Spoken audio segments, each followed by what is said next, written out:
In 1998, deep within the forgotten woods of Maine, a group of urban explorers stumbled upon the ruins of Ravenbrook Asylum. A psychiatric facility closed after a fire in 1972. The building had become a ghost of its former self, walls peeling, ceilings caved in, and corridors that swallowed the sound of footsteps. Among the ashes and debris, one of them, a man named Elliot Crane, found something that shouldn't have survived the flames. It was an old VHS tape. The label had half burned away, leaving only 3 letters visible: P.A.T. They assumed it was patient footage, but when Elliot took it home and played it, the tape showed more than medical interviews. The footage was alive, lights flickering, shadows moving where there were none, and a voice whispering behind the static, "You found me." Over the next few days, Elliot began documenting his experiences. The voices from the tape followed him even when it wasn't playing. Doors opened by themselves. His reflection in the mirror would smile before he did. Then one night, the camera he used to record his findings turned on by itself. The tape was never recovered after that night, but fragments of Elliot's recordings surfaced online 20 years later. Uploaded anonymously, what was on them defies explanation, and whoever watches it begins to hear the same whisper.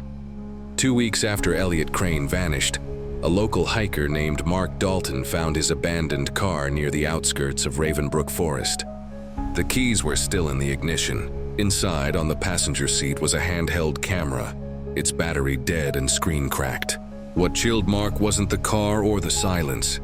It was the faint sound of tapping coming from the woods, like fingernails on glass.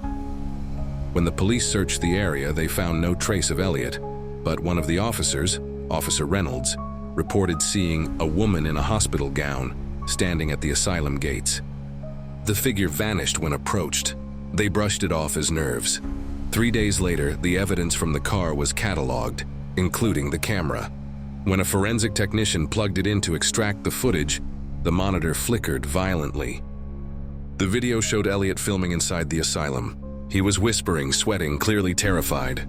Behind him, in one of the frames, a shadow moved, but not like a shadow should. It bent, crawled, and turned toward the camera.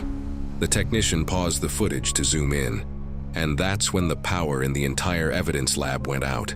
When the lights came back, the screen showed a single frame, not from the recording, but new, a face pressed against the lens, eyes white, mouth stretched open. They deleted the footage immediately, but copies had already synced to the cloud. That was the first time the world saw the cursed tape, and those who viewed it began to report the same thing. The whisper in the static saying, "You shouldn't have watched it." 2 weeks after the police archived the cursed footage, strange reports began circulating online. Users claimed that a leaked clip from Elliot Crane's tape had appeared on a dark web forum. The clip was only 17 seconds long, but every person who watched it said they heard something different, a whisper that called their name. Among them was Sarah Knox, a digital archivist who specialized in restoring lost media. She downloaded the video, believing the haunting claims were part of a viral hoax. The footage was ordinary at first, just Elliot filming a dim corridor, muttering something about room 12. But as Sarah slowed it down, she realized the static wasn't random. It was forming shapes, letters, words, and then faintly, behind the hiss, came a soft, rhythmic whisper. "Play it again." "Sarah?"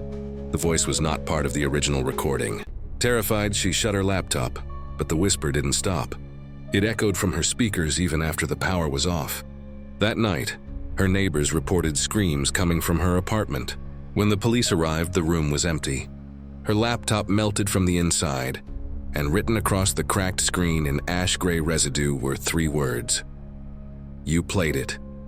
The video was removed from every known site within hours, but copies always seemed to reappear, like something wanted to be seen. Experts later said the whisper wasn't electronic distortion at all. It was a human breath. And somewhere in the dark corners of the internet, the file still circulates, now under a new name, the Whisper Tape. When investigators re-examined the original Ravenbrook Asylum blueprints, they found something disturbing. There was no record of a room 12.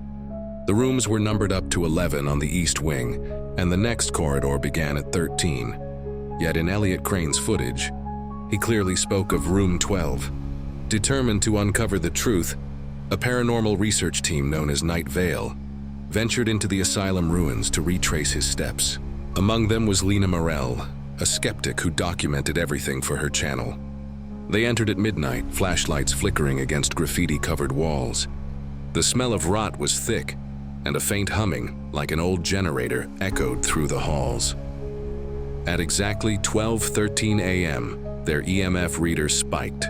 The temperature dropped to near freezing. Then, at the end of a hallway that shouldn't have existed, they saw it. A door marked 12, painted over in crimson. No hinges, no handle. Just the number, etched into the wood as if burned from the inside. Lena reached out, pressing her hand against it. The humming stopped. Then from behind the door came a knock. 3 slow, deliberate knocks. The entire team froze. Their cameras caught something horrifying. The number 12 began to drip like fresh blood.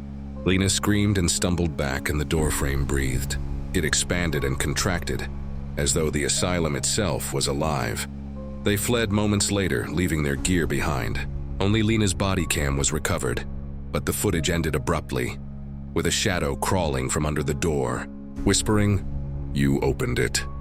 2 months after the Night Vale team vanished, a single SD card appeared in a sealed envelope at the doorstep of a small local news station in Bangor, Maine. No return address, no fingerprints, just the words written in black marker. "Play it, she's still there."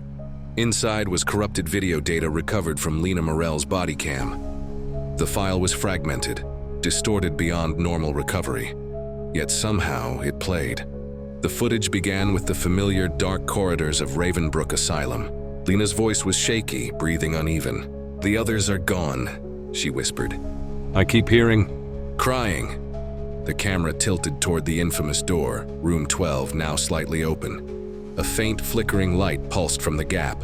When Lena pushed it open, the camera lens distorted violently, as if reality itself twisted. Inside the room were rusted hospital beds, each with restraints still fastened. But in the corner sat a single figure, a patient or what was left of one, skin pale as dust, eyes completely black, mouth sewn shut with thread. The figure trembled and the thread began to tear. A sound, a deep, wet whisper, filled the room. "Record it." Again, Lena screamed, and the video cut to static. But as the file ended, something impossible happened. The monitor briefly displayed a live image of the newsroom, their own reflection, watching themselves on the screen. Then a face appeared behind them, pale, eyeless, smiling. The tape burned out moments later, melting the hard drive it was played on. Yet somehow the file continued to upload itself online, as if it wanted to be found. Within 24 hours of the newsroom incident, fragments of the corrupted Ravenbrook footage began appearing across the internet. At first it was small, a Reddit thread titled "We Found the Lost Tape." But by morning, the file had spread to thousands of devices worldwide. No one could trace the upload source. Every time someone tried to delete it, a new copy would appear, renamed, re-encoded, and reposted. Those who opened the file described the same sequence: a dim corridor, a whisper that grew louder the longer the video played, and finally, a moment of absolute blackness. After that, strange things started happening to the viewers. Devices powered on by themselves, microphones activated in the middle of the night, and some claimed they could see their reflection moving even when they stood still. One content moderator for a major platform, Jason Lee, tried to block the uploads manually. After hours of purging accounts, he noticed one username repeating itself: Elliot Crane, 1998. When he opened the profile, the page was empty except for a single video, a live stream counting down from 12 RAU. As it reached 0, the stream cut to black. Seconds later, Jason's webcam turned on by itself. On his monitor, he saw not his own face, but the inside of a dark hallway, and a figure walking toward the camera. The building's security footage confirmed that. At that exact moment, Jason left his desk and walked out the exit door. He was never seen again, but his account remained online, streaming static 24/7, with a single pinned message beneath it. She's still uploading. By the third week, the Ravenbrook signal had reached every corner of the internet. It wasn't just videos anymore. It was embedded in ads, podcasts, live streams, even phone calls. A strange, low-frequency hum that could be felt more than heard. Those exposed to it for too long reported the same symptoms: nosebleeds, insomnia, and the feeling that someone was whispering just behind them. A cybersecurity analyst named Dr. Mariah Hensley was recruited by federal agents to isolate the anomaly. She discovered that the so-called signal wasn't a virus, it was a pattern. An audio waveform that replicated itself through every frequency it touched, evolving like a living organism. When she ran the data through a spectrogram, her screen filled with shapes, first geometric, then unmistakably human. A face screaming in silence. The program froze and her speakers began to hiss. You shouldn't have decoded it. Her lab's lights flickered and a low groan echoed from the air vents. Every computer in the facility turned on simultaneously, displaying one word: open. Then from the speakers, the humming shifted into a voice, female, distorted, desperate. It's still here, inside the walls. When the agents entered Mariah's office minutes later, she was gone. Only her laptop remained, still recording. On the final frame, the webcam showed her chair slowly turning on its own. Behind it, faintly visible in the glass reflection, was the door to room 12. The government sealed the building and classified the incident as a digital contagion. But copies of the signal continued to surface, whispered through speakers, hidden in the static between radio stations, always repeating the same phrase: play it again. It began quietly, a midnight radio program in rural Vermont called Night Whispers FM, known for airing paranormal stories. The host, Gareth Cole, decided to discuss the legend of Ravenbrook Asylum. To make it authentic, he played a short segment of recovered audio from the cursed tape, 10 seconds of what he thought was harmless static. Within minutes, every listener reported the same event. Radios began to pulse with a low vibration. Lights flickered, and an unnatural silence filled the air after the static ended. A silence so dense it felt alive. Some said they could still hear the whisper beneath it, repeating their own names like a broken prayer. By morning, the radio station's signal had reached neighboring states, yet the station itself had burned to the ground overnight. No survivors. The fire marshal's report mentioned something unexplainable. None of the equipment was destroyed by flame. The metal was warped inward, as if pulled by immense pressure. Hours later, emergency broadcasts across the East Coast were interrupted by a repeating message transmitted from no known source. This is Ravenbrook. You are not alone. Television channels flickered with the same feed, a dark hallway, a swinging light, and that faint hum that had haunted every investigator before. Engineers tried to shut it down, but the transmission jumped frequencies faster than they could trace it.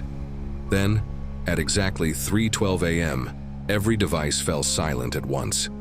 For a moment, the world stopped, and when the static returned, millions of people heard a single, unified whisper: "She's awake." After the global broadcast, emergency services were overwhelmed. Reports flooded in from multiple countries. People hearing voices through dead devices, televisions turning on despite being unplugged, and screens showing a woman in a hospital gown standing in the background of live news reports.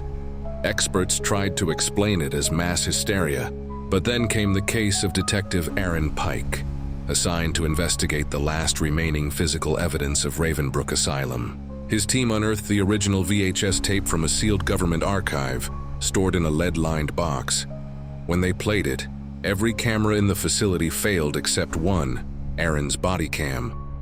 The footage showed the tape spinning in the player, the screen flickering violently. Behind the static, a shadow formed, the outline of a woman, head tilted, mouth sewn shut. As the tape played, the stitching began to split. She didn't step out of the screen. The screen pushed outward, stretching like liquid glass until her hand emerged. Pale, trembling, and real. The lights burst. The agent screamed. The feed cut out. Security found the room moments later. The tape was gone. The VHS player melted into the floor. On the wall, scrawled in ash and blood, were 4 words: She has the signal.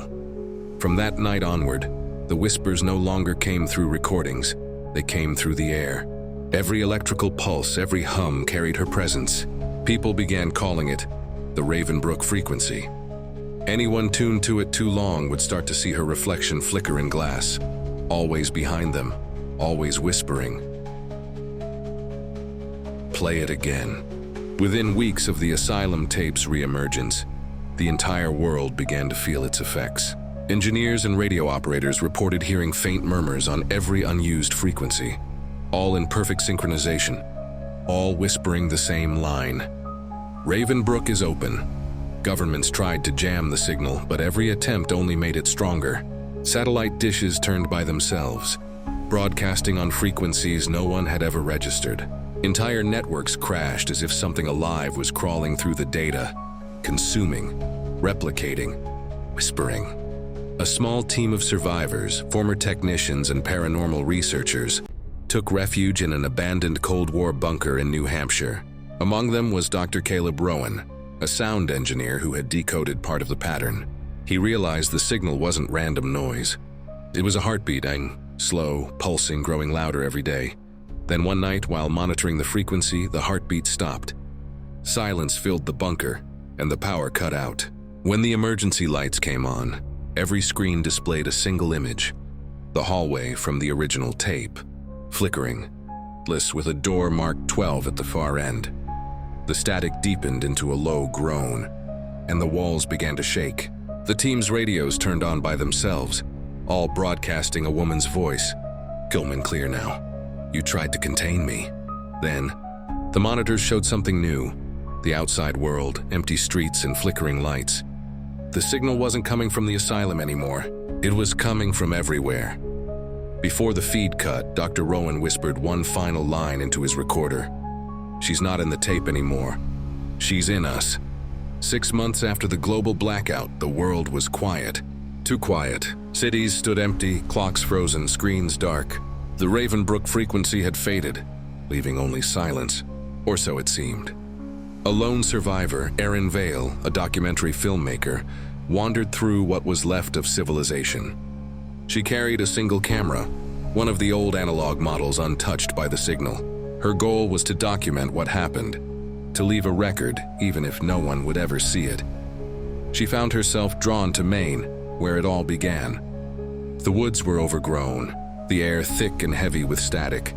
When she reached the ruins of Ravenbrook Asylum, the doors were open, as if waiting for her. Inside, the halls were pristine, untouched by time. No dust, no decay, just the echo of her own footsteps and faint whispering from the walls. She followed it down the corridor until she reached the door marked 12. This time, it was wide open. Erin lifted her camera and stepped inside. The room was empty except for an old television on the floor, powered, flickering, playing a recording of herself entering the asylum only seconds earlier. The TV voice, her own, spoke before she could. "Welcome back."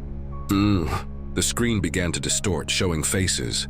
Elliot, Lena, the Night Vale team, all trapped inside the static, eyes staring out as if begging to be released. Then the camera shook violently, and a figure stepped from the shadows. The woman in the hospital gown. Stitches gone, smiling, Erin screamed, and the footage cut to black. Weeks later, the camera was found near the ruins. The tape inside was blank, except for a faint whisper under the static. "Play it again."